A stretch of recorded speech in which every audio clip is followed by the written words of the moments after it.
صحیح بخاری حدیث نمبر 6۔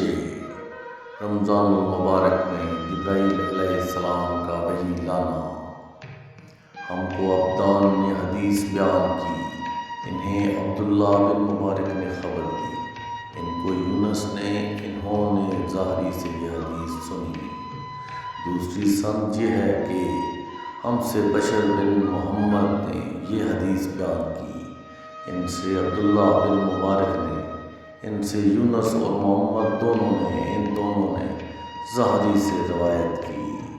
پہلی سند کے مطابق ظاہری سے عبداللہ بن عبداللہ نے، انہوں نے ابن عباس سے روایت نقل کی کہ رسول اللہ صلی اللہ علیہ وآلہ وسلم سب لوگوں سے زیادہ جود سخی تھے، اور رمضان میں دوسرے اوقات کے مقابلے میں جب جبرائیل علیہ السلام آپ صلی اللہ علیہ وآلہ وسلم سے ملتے بہت ہی زیادہ جود و کرم فرماتے۔